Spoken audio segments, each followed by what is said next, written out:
Cakes and Promises of Reunions. By Jesus and Andy. Last night as I pondered Jesus' Zion, Jesus said these words to my sacred imagination, and reminded me to write them down. I marveled at the words, and Jesus reminded me to write them down. He said, when you begin to organize, purposefully gather into groups of similar thinking. It is okay that different people think differently. When, after much humility and faith, a person or family decides they are not the best fit, the community should send them off with the most love.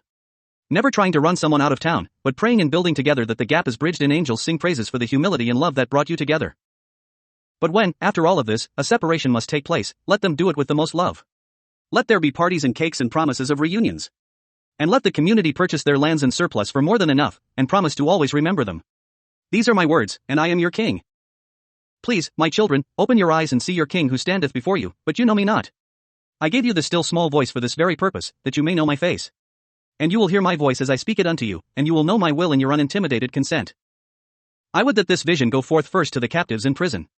They live under the worst hierarchies, and many of the worst among them would prefer to follow their king, and not a man. Speak this to the poor, and to the oppressed. For if you are willing to follow me into a painful death, if need be, this very hour, then death lesseth its sting. And you will be saviors on Mount Zion who broke through the darkness by not fearing it.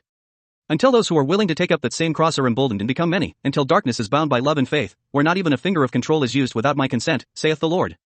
And my consent will be found in the final unintimidated agreement of that part of my body. I am grateful for the still small voice that connects me to my King. Hallelujah, Jesus. Yes.